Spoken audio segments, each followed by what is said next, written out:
Então, pessoal, meu nome é Alexandre Xavier de Camargo, tá? Estou falando aqui de Campina Grande, na Paraíba. O nosso trabalho é vinculado à Sociedade Espírita Maria de Nazaré, tá? E quem morar aqui perto da gente, né, de Campina Grande, né, nas imediações, quiser nos conhecer, todos os sábados, né, todos os sábados às 16 horas nós temos palestra, passe, depois temos o atendimento, né, aqueles que estão necessitando, tá? Evangelização infantil durante a palestra, né? As crianças têm a sua aulinha também, tá? Então quem quiser nos conhecer será muito bem-vindo. Um grande abraço a todos que estão chegando. Valdecir, tudo bom, meu amigo? Um abraço. Camila Menger, boa noite. Zélia Feijó, Adriana da Luz, Madalena Bulhões, Marlene Freitas, Miriam Ribeiro, que trabalha com a gente, Léo Moreira, Conceição Dias. Sejam todos bem-vindos. Vamos lá, né? Então, dando continuidade ao estudo que nós estávamos realizando na terça-feira, né? E agora estamos realizando de terça e de quinta para a gente acelerar, né? E é bom que a gente acaba ficando mais imerso também no estudo. Isso acaba sendo interessante também para não cair no esquecimento, né? A história que a gente está estudando, tá? Capítulo 23, Fascinação. Nós estamos estudando aquele caso, né, da senhora que estava sendo atendida na reunião mediúnica, e aí em meio à reunião ela se levantou, rodopiou, caiu no chão e começou a agir como uma loba, né? Começou a fazer barulhos, tal, como uma loba, e aí o doutrinador começou a atendê-la, né? Aplicou passes na região da garganta e tal. E nós estamos nesse ponto justamente aqui, né? O Aulus falou que ela estava sob hipnose, né? É um caso bastante difícil, né? De obsessão devido a problemas ocorridos no passado dela, tá? Nós vamos ver um pouco mais de informação sobre isso aqui. Então aplicou passes de desobstrução à garganta da enferma e em breves instantes o verdugo começou a falar através dela numa algaravia cujo sentido literal não foi possível perceber, mas se viu pela onda de pensamento que lhe caracterizava a manifestação que a ira se lhe extravasava do ser, né? Então, ela tinha muito problema para expressar naquele momento, né? A entidade quase não conseguia falar, né? E o Raul começou a aplicar passes, então ela começou a soltar alguns sons que ainda não eram possíveis de serem compreendidos, né? Mas o André Luiz fala que dava para perceber que eram expressões de ódio, e isso ele percebeu, tá? Então vamos continuar aqui. O trabalho de Raul era quase em vão. A enferma prosseguia completamente transfigurada. A que causa atribuir semelhante conflito? Após detido o exame dos cérebros do comunicante e da médium, Aulus informou que as raízes da desavença vinham de longa distância no tempo. Pouco mais de 1 milênio. Já pensou, pessoal? Né? Já pensou? O problema da mulher aqui, o Aulus, ele perscrutou, né? Ele analisou ali no cérebro da mulher e do espírito, né? Então ele perscrutou, ele investigou ali, né? Das recordações deles, né? E aí ele percebeu que a desavença ali vinha de pouco mais de 1 milênio, né? Fazia um pouco mais de 1 milênio que eles estavam nessa dificuldade aí. Que coisa, né? Você vê que a gente precisa tomar muito cuidado mesmo com as nossas atitudes, né? Com as nossas escolhas. Por quê? Porque desembocar, podem desembocar em problemas gravíssimos, né, a se estenderem por séculos. Aqui no caso a gente está vendo, né, por mais de 10 séculos aqui, né, um pouco mais de 1 milênio. Né? Então, tudo que a gente faz tem muita responsabilidade, né? Nós somos responsáveis pelas nossas escolhas, né? A gente precisa eleger com muito cuidado, né? Principalmente na área afetiva, a gente precisa ser muito cuidadoso, né? Qualquer dúvida, pessoal, vocês podem colocar, tá? Uma pergunta aí, a gente podendo responder, estando ao nosso alcance, a gente vai tentando desfazer as dúvidas, né? Ou então aquilo que vocês vão acrescentando sobre o que a gente está falando também, tá? Às vezes faz a gente lembrar de um aspecto que a gente está esquecendo aqui, ok? Então vamos lá. E as obsessões, elas sempre têm um fundo moral, né? Sempre tem uma questão moral, erros praticados, prejuízos que demos aos outros, né? Então nós temos que pensar 2 vezes antes de cometer um delito, né, que vai prejudicar alguém, né? Certo? Então vamos lá. O perseguidor falava um antigo dialeto da velha Toscana, na Itália, né? O perseguidor falava um antigo dialeto da velha Toscana, onde, satisfazendo a obsediada de hoje, a mulher de hoje, né, que ele está obsediando, né, se fez cruel e estrangulador. Né? Era legionário de Hugo, o poderoso duque de Provença no século X. Que coisa, né? Então você vê aí o drama, né? A gente não vai ter muitas informações, mas alguma coisa só para a gente entender que por detrás desses processos obsessivos sempre tem erros clamorosos, né? Sempre tem erros clamorosos. Nós nunca somos assim aquela vítima, né? Se nós estamos passando por um processo obsessivo, não é porque nós somos vítimas da vida, porque Deus me abandonou, né? Ou estou à deriva, né? Eu estou exposto a esses espíritos malfazejos, né? Não é, né? Se eu estou passando por um processo obsessivo, é porque eu tenho certos débitos a saldar. Eu tenho certas dívidas com algumas pessoas. Né? Não quer dizer que eu deva permanecer na obsessão sem fazer nada para sair, né? Sem me esforçar para superar essa dificuldade. Né? Não quer dizer isso. Nós temos que nos esforçar. Tá?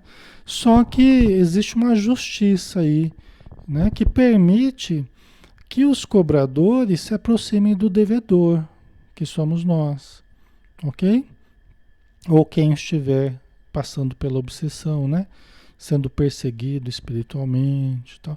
Alexandre, mas tem pessoas que estão fazendo bem e estão sendo perseguidas, às vezes até pelo bem que estão fazendo também, né? Muitas vezes a gente está fazendo bem, mas ainda temos erros no passado a saldar, temos inimigos ainda. Hoje a gente está fazendo bem, mas nós trazemos ainda as marcas dos erros passados nas outras encarnações, ok? Então o fato de eu estar fazendo bem não quer dizer que todo o passado apagou, todos os meus inimigos desapareceram, não. Só quer dizer que eu mudei de atitude perante a vida. Isso já é bom. Né? Graças a Deus, né? Mudamos de atitude perante a vida, graças a Deus, né? Mas não existe mágica na vida, né? Existe justiça. Então, eu mudei já de rumo, eu já estou num rumo bom, graças a Deus, só que eu ainda tenho dívidas a saldar, né? Jesus foi o único que esteve aqui que não tinha nada a saudar, né? Até onde a gente saiba, né? Jesus já era um espírito puro quando a terra foi preparada por ele e pelos arquitetos siderais, né? Como diz o Emmanuel, há 5 bilhões de anos atrás, aproximadamente, né? Que a idade da Terra é mais ou menos 5 bilhões de anos. Jesus já era um espírito puro. Isso quer dizer que ele já não tinha mais débitos perante a justiça divina e tal. Já era um espírito puro, né? Essa é a diferença de Jesus entre nós.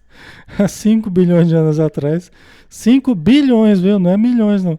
5 bilhões de anos atrás, Jesus já era um espírito puro, né? Então, quando ele reencarnou aqui, não tinha débitos a saldar, né? Então, ele foi perseguido pelo bem que ele fez. Só pelo bem que ele fez, né? Porque as trevas, quando se deparam com a luz, elas tentam apagar a luz. Porque a luz as faz ver, as fazem ver, né? Como é que eu falo? Né? A luz faz com que elas vejam a sua inferioridade. Então elas querem apagar a luz, né? Porque a luz faz com que elas vejam a precariedade em que elas estão, as trevas, né? Então elas querem apagar a luz, né? Por isso que Jesus ficou 3 anos aqui e já foi assassinado, né? Porque ele trazia uma luz muito grande, ok? Certo, pessoal?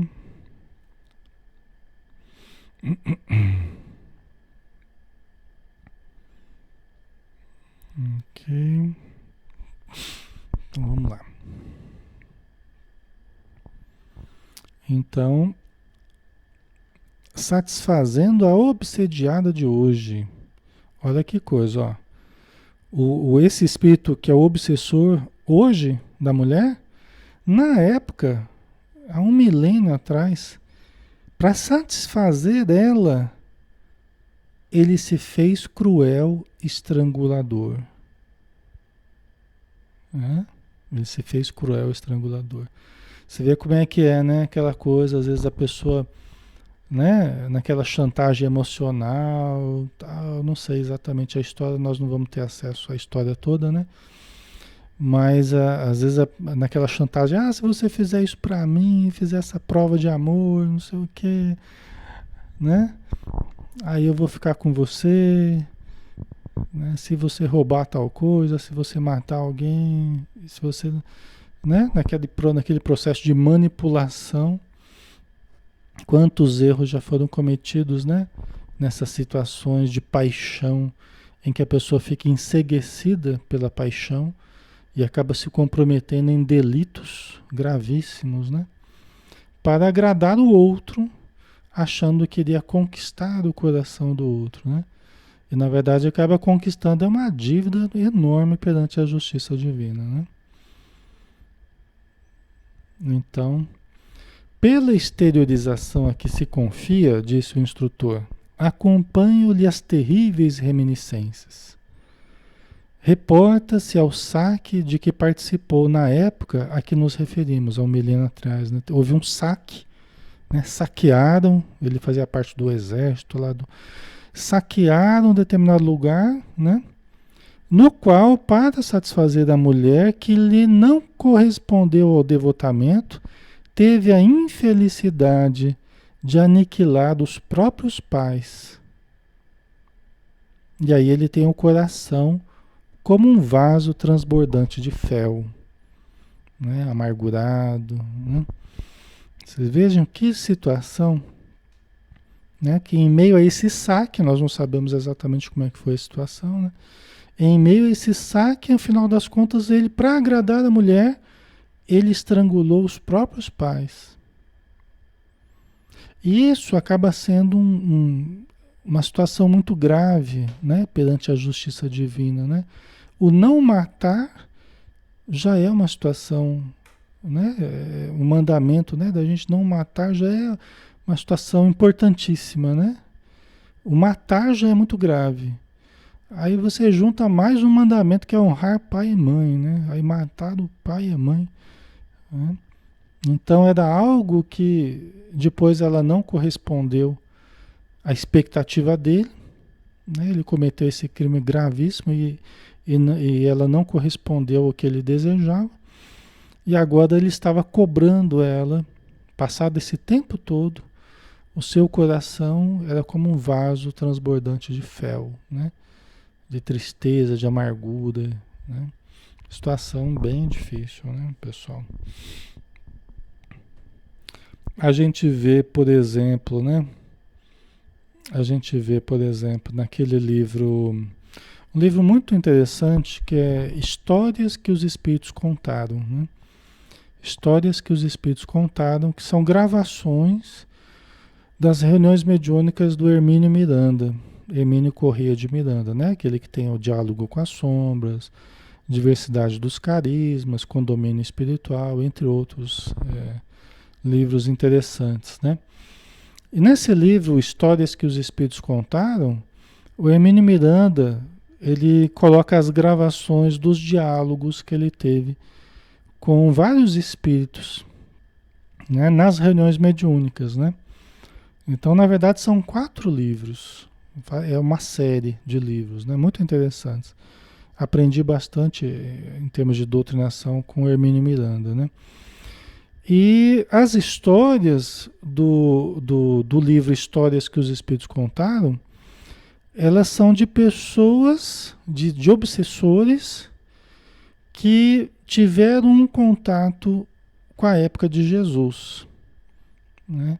E que traziam ainda a, a, a, o sofrimento, o núcleo central da sua dor é terem tido uma ação infeliz na época de Jesus. Às vezes não com o próprio Jesus, mas com parentes que passaram a seguir Jesus, que passaram a seguir os cristãos, né, os adeptos do caminho e tal. Então, praticamente todas as comunicações eram relativas a esse período, né? E aí eles traziam aquele núcleo de dor que passou várias encarnações, eles continuavam ainda com aquele núcleo de dor, de revolta, em função de terem errado muito na época ali de Jesus, né? Muito interessante o livro do Hermínio Miranda, né? Ok, então vamos lá.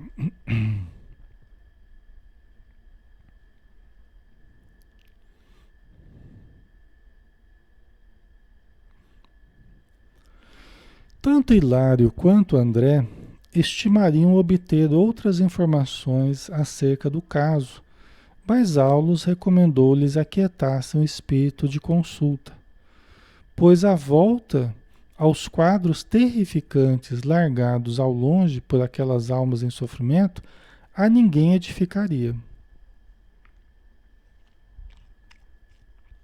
né?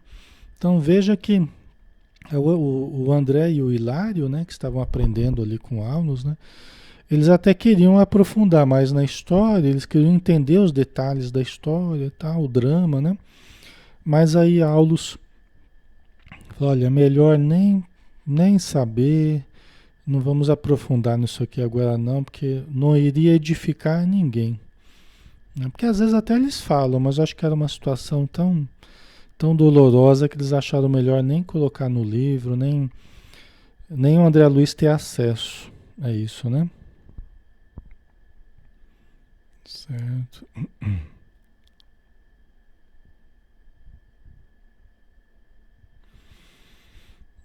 O Fabiano colocou, Alexandre, e tipo mata por legítima defesa, salvar a própria vida, como se procede?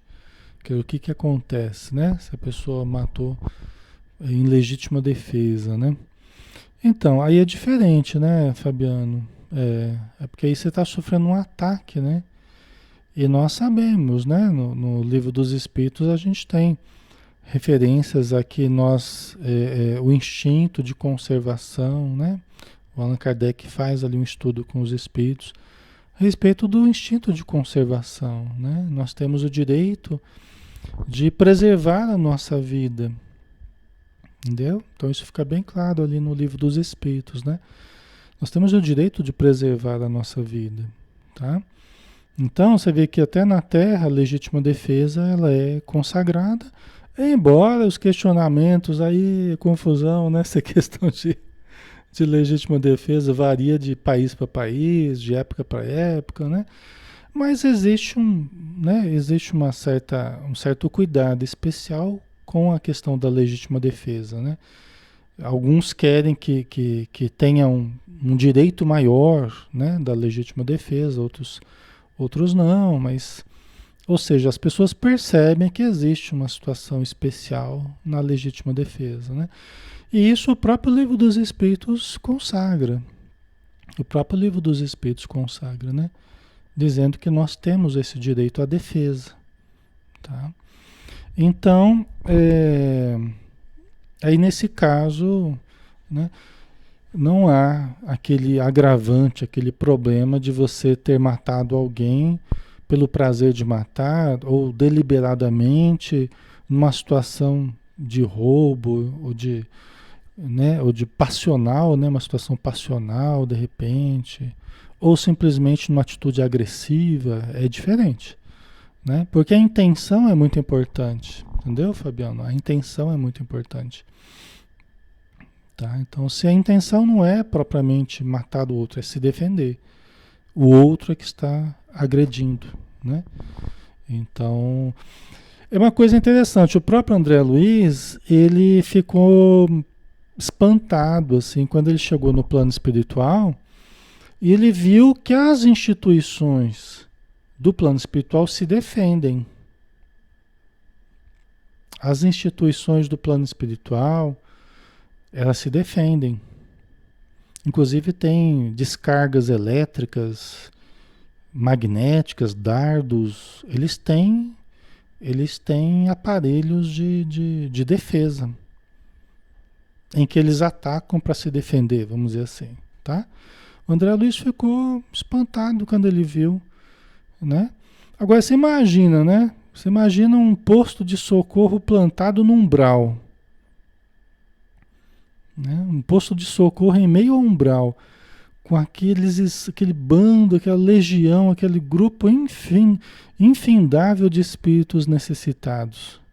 Muitas feras, muitos seres humanos transformados em feras, em verdadeiros monstros na região umbralina, né? Então, aí ele questionou, falou, mas por que baterias elétricas, dardos magnéticos, não sei o que, né?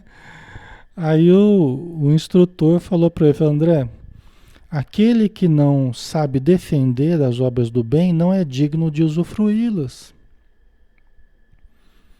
Aquele que não sabe defender as obras do bem não é digno de usufruí-las.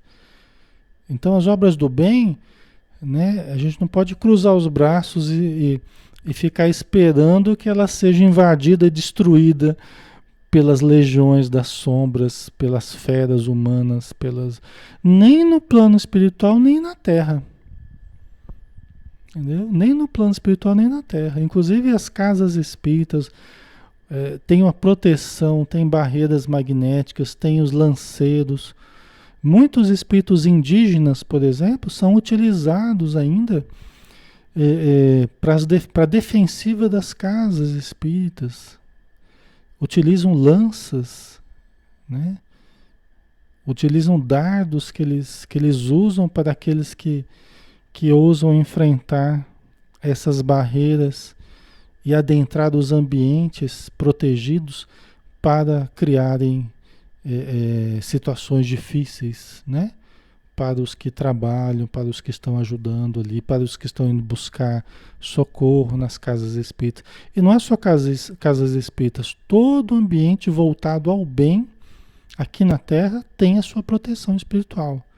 E essa proteção é feita de certas armas espirituais, certos recursos de contenção, né? Tem muitas coisas aí. No próprio livro Memórias de um Suicida, a gente vai ver a mesma coisa lá. As estruturas, as fortificações da região, daquele castelo, uma espécie de um castelo, uma espécie de um mosteiro, né? Onde os suicidas ficam lá se tratando, né? O Hospital de Maria. Então aí a Ivone Pereira, né?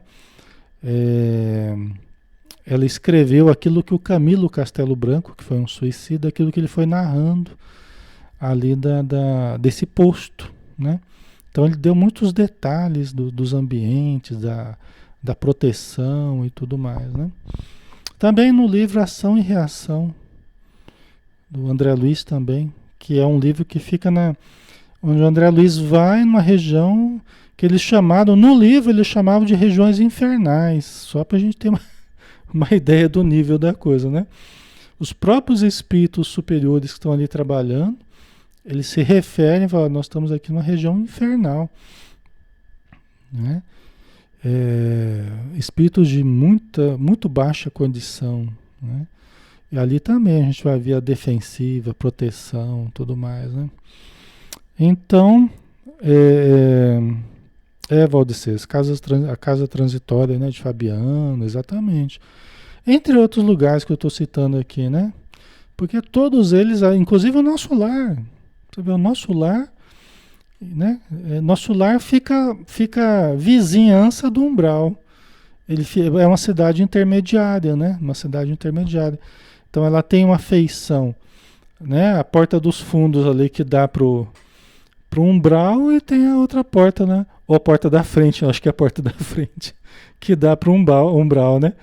E tem a saída lá dos fundos que vai lá para a região superior, né? Então, nosso lar é uma cidade de intermediária. Então, ela fica entre dois planos diferentes, né? E lá a gente vai ver também a defensiva, as barreiras, a muralha, né? Então, também o André Luiz viu lá, né? Todo o sistema de defesa. Não é qualquer espírito que entra, tal, né? Ok?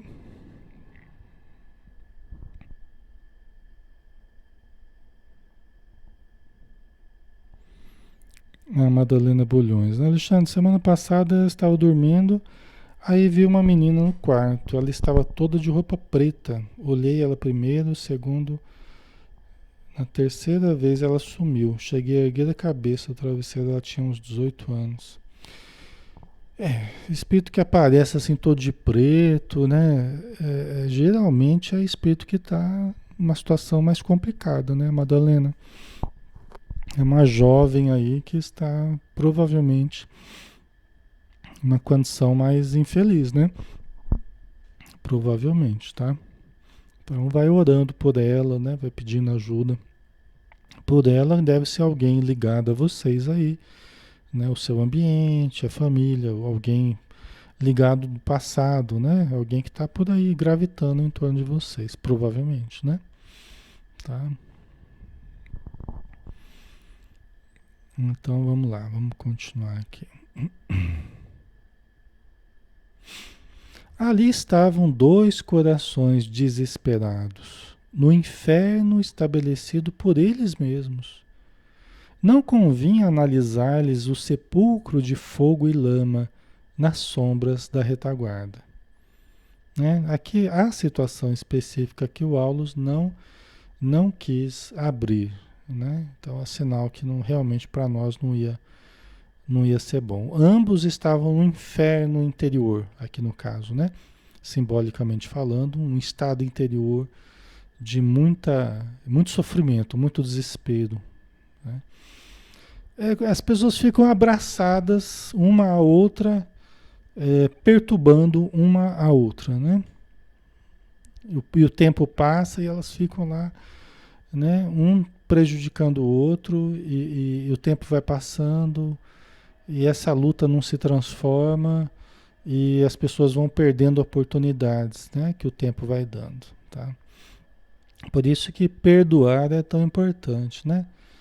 Perdoar faz com que a gente siga adiante. É como se a gente tirasse aqueles pesos que estão segurando a gente no nosso voo, né? A gente quer voar, mas tem lá uns pesos, uns sacos de areia segurando. O perdão faz com que a gente tire esses sacos de areia e a gente pode dar o voo que a gente precisa dar, o voo do espírito, tá? Alivia o peso do coração e melhora a saúde orgânica, a saúde mental, emocional, né? Tá? Então vamos lá. Discutiu-se então a questão do idioma, porque ele tava se expressando num dialeto da antiga Toscana, né? Vocês lembram? De 1000 anos atrás, né? Aí eles começaram a falar então a questão do idioma. E a questão do idioma, né? Se eles estavam no Brasil, Por que a obsediada ensaiava frases num dialeto já morto? Não é? A pergunta que fizeram aqui para o Aulus. Né? Mas por que o espírito está falando no dialeto lá da antiga Toscana? Né? Se ela estava no Brasil, né? A mulher já estava reencarnada no Brasil, tal. Por que ele estava falando o dialeto dele lá da antiga Toscana? Por que motivo não assimilava o pensamento do espírito, transformando-o em palavras de nossa língua corrente, qual se via em numerosos processos de intercâmbio mediúnico? Isso aqui é muito interessante, viu, pessoal? Por quê? Porque numa reunião mediúnica, por exemplo, pode chegar um espírito que venha trazido de uma outra região e pode chegar falando uma outra língua, trazido de outro país, né? E pode chegar falando uma outra língua e o médium pode captar a ideia, e frequentemente capta a ideia do espírito, não propriamente a língua do espírito. Às vezes o médium faz isso até sem perceber. Por quê? Porque ele está captando mente a mente, então ele capta a ideia antes que a ideia se converta em palavras. Porque a linguagem é um revestimento linguístico, né? E também de sons relativos a determinada língua que revestem a ideia. Então, vocês entendem? Então, o mais importante é a ideia. E a ideia, ela pode ser captada antes dela ser convertida numa linguagem, numa roupagem do português, do inglês, do japonês ou qualquer outra língua. Vocês entendem? Às vezes até o médium fala, Alexandre, eu estou percebendo o espírito, mas estou percebendo que o espírito está falando uma outra língua, que eu nem conheço que língua que é. Aí eu falo assim, olha, procure captar a ideia que ele está trazendo, a intenção dele. Né? Então vai além da linguagem e capta a intenção do espírito. O pensamento, o que ele está transmitindo, o que ele quer transmitir. Aí você vai ter facilidade. E geralmente o médium não tem dificuldade para captar a ideia que o espírito está transmitindo. Entendeu? Aí a ideia, o médium passa a ideia e fala as frases, pronto, resolveu o problema. Tá? Mas aqui é um pouco diferente, tá, pessoal? Aqui é um pouco diferente porque está acontecendo, a gente vai ver que é um fenômeno de xenoglossia, tá? Nós vamos ver o que é isso, né? É um fenômeno de xenoglossia. A Fátima, é interessante saber dessa tradução, é um avanço na comunicação. Na verdade, é algo que a gente já faz naturalmente, até sem perceber, entendeu? Por quê? Porque a gente pode até sofrer a influência de um espírito obsessor, e frequentemente os nossos obsessores vieram lá da Europa, vieram lá da Ásia, onde a gente andou aprontando nos séculos passados, né? Porque toda a vida inteligente aqui das Américas vieram lá da Europa, vieram da Ásia, vieram de outros lugares, né? A maioria dos que estão encarnados nas Américas, nós já estivemos na Europa, né? E companhia limitada, né? Então os nossos obsessores são muito de lá. Mas a gente não repara, eles não obsediam a gente em inglês, né? Os nossos obsessores não nos obsediam em francês. Não nos obsediam, vocês já perceberam isso? Né? Quer dizer, é um processo natural. A gente recebe a ideia que eles querem passar. E é interessante que a gente ouve eles falarem, quem tem a facilidade de ouvir, faz isso, não faz aquilo, você não vale nada. A gente ouve tudo em português, né? E nem para perceber que está sendo obsediado. É pensamento a pensamento. Então a gente já faz isso naturalmente, porque a gente normalmente a gente capta a ideia, né? Antes de revestir em forma de palavras, né? Em forma da nossa linguagem, né? Tá?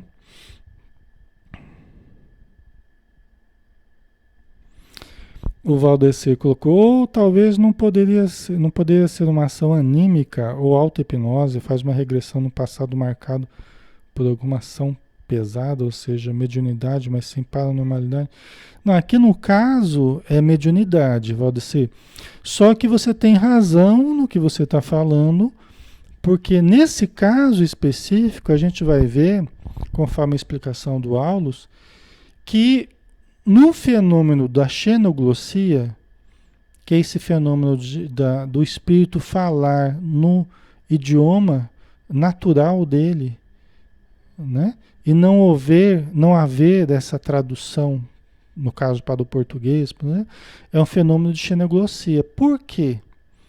O Aulus explica que nesse caso precisa necessariamente a médium ou o médium, né? O médium ter vivido naquela época, ele ter conhecimento daquele idioma. Senão não haveria o fenômeno da xenoglossia. E aí ela automaticamente ela traduziria para o português. Entendeu? Então aqui no caso ele está falando no dialeto porque ela viveu junto com ele naquela época. Então ela tinha acesso àquele dialeto, né? Então aí sim o componente anímico, Valdecir, aí entra o componente anímico, ou seja, ela trazia nas recordações dela o conhecimento do dialeto que o espírito estava falando. Aí o fenômeno de xenoglossia baseado em conteúdos anímicos dela, tá? Certo? Ok.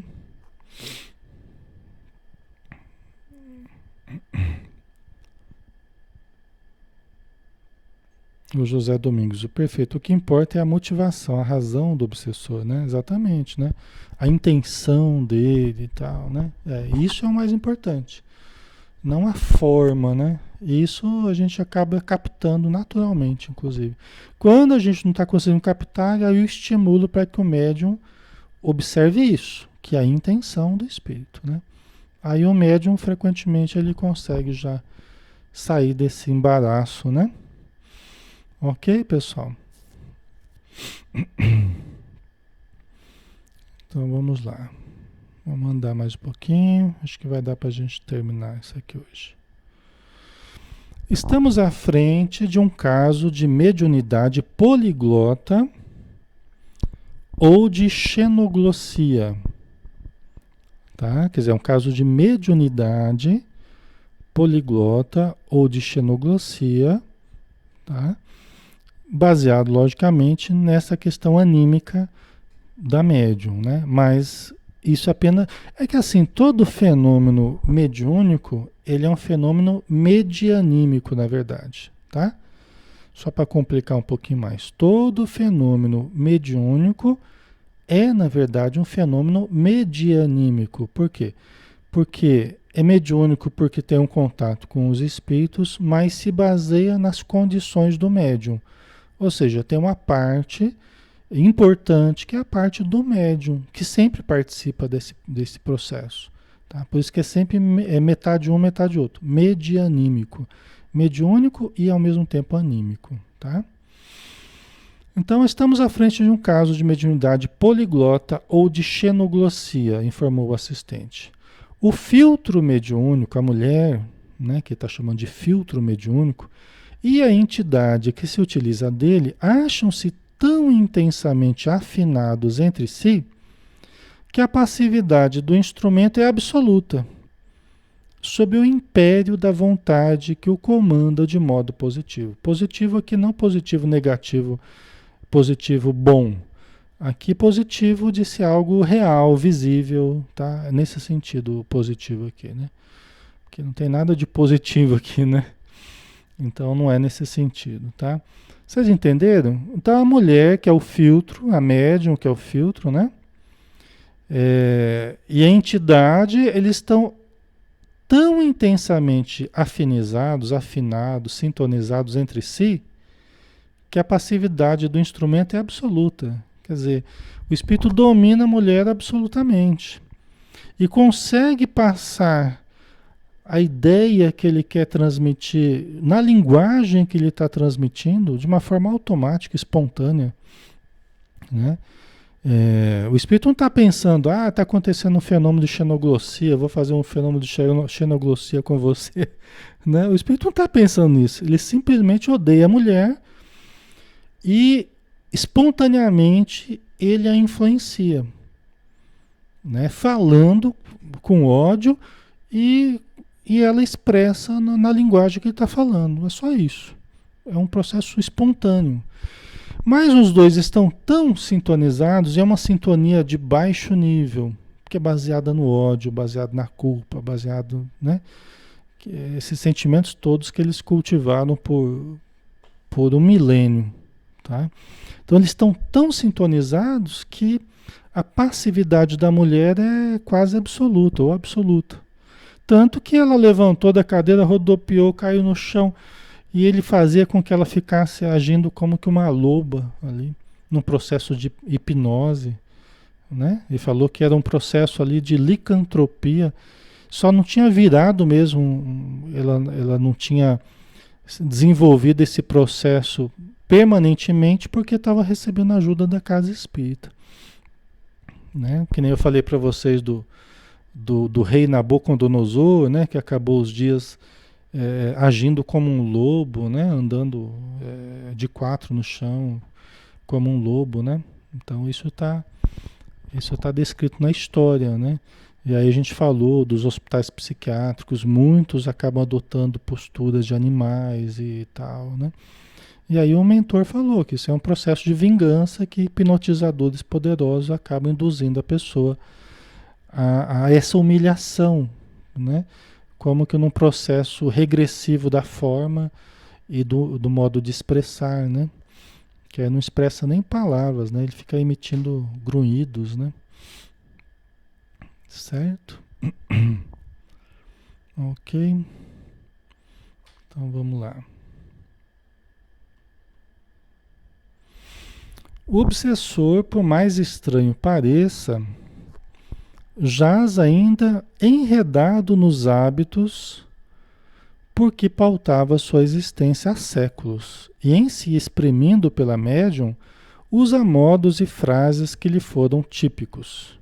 Quer dizer que ele continuava com os hábitos, o modo de falar, o jeitão dele, né, quando ele estava encarnado, ele expressa na mediunidade dela, através da mediunidade dela, o jeitão dele, as expressões, né, os modos de falar dele daquela época, né, sem tirar nem pôr. Tá? Ok. Tal fato era atribuível à mediunidade propriamente dita ou à sintonia mais completa? Perguntado ali para o Aulus, né?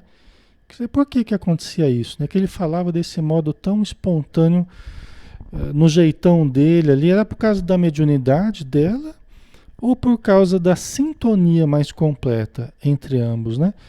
Aí ele disse, o Aulus disse que o problema é de sintonia. É sintonia, porque os dois estavam tão profundamente sintonizados um com o outro que o modo dele expressar era um modo muito, numa comunicação muito cristalina, vamos dizer assim, muito espontânea, muito cristalina, né? De certo que a faculdade mediúnica dela estava permitindo esse tipo de expressão, não é qualquer mediunidade que expressa, mas aqui no caso, pelo jeito, era muito mais em função do longo período de associação entre os dois, de obsessão mútua, né? E uma sintonia muito fina entre os dois, né? Conviveram no passado, um conhecia o outro, então havia uma sintonia muito profunda, né?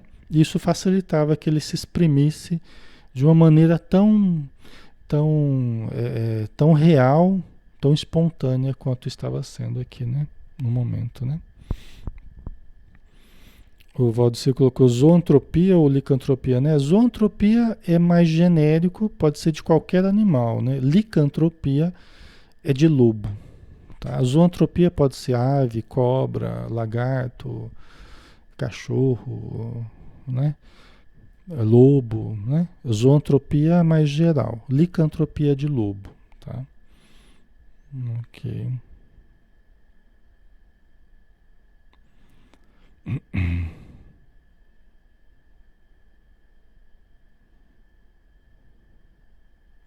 A Mara Santos colocou aqui: eu faço visitas em lugares para trabalho depois que durmo. Certo, então você dorme, desprende do corpo e faz visitas em determinados lugares, é isso? Os lugares se repetem muito. A língua falada é estranha, é comum?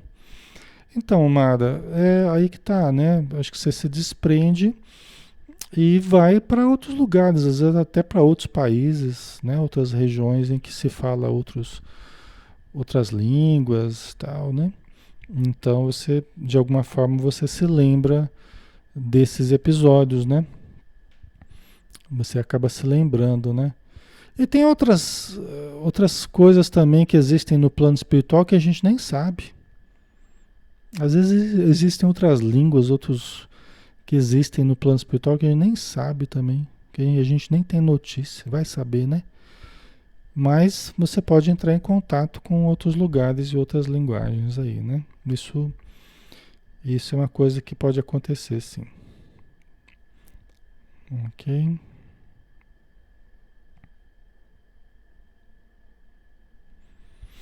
Então vamos lá, estamos quase na hora, né? Temos mais uns minutinhos aqui, vai dar certinho.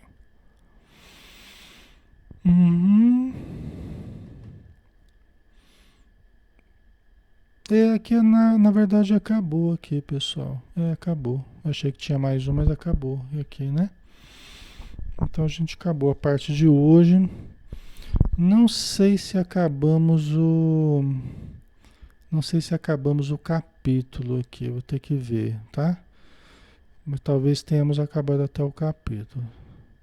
Eu vou ver depois, aí a gente dá continuidade, tá bom? Pessoal, então vamos finalizar. Vamos acabar um pouquinho mais cedo hoje, né? Acabou o material que eu já tinha preparado. E hoje vocês também não estão com tantas dúvidas, né? Então a gente já vai finalizando, né? Certo? Tá jóia. Aí nós vamos descansar mais cedo hoje. Vamos fazer a nossa prece final então, né? Agradecendo, Senhor Jesus, que as tuas bênçãos se derramem sobre todos nós, envolvendo-nos em paz, em saúde, envolvendo o nosso lar, nossa família, que todos possamos nos deixar envolver por essas vibrações que trazem alegria, trazem esperança, fé, confiança, portas adentro do nosso coração, da nossa alma, e que possamos, Senhor, cultivar esse estado benéfico em todos os dias da nossa vida, desde a hora que acordamos até a hora em que vamos dormir, que possamos cultivar o pensamento positivo, o pensamento otimista, e nutrirmos as imagens positivas de saúde, de confiança, de realização na nossa mente, para que essas imagens possam ser plasmadas na nossa vida, nos nossos ambientes, vindo a se concretizar através de atos, de iniciativas, através de construções no bem, que nós nos realizemos intimamente. Então, nós te agradecemos, Senhor, por tudo isso e que tua paz esteja sempre conosco. Que assim seja. Muito bem, pessoal. Obrigado pela presença, pelo carinho, pela participação de sempre, viu? Fiquem com Deus e até a próxima. Um grande abraço.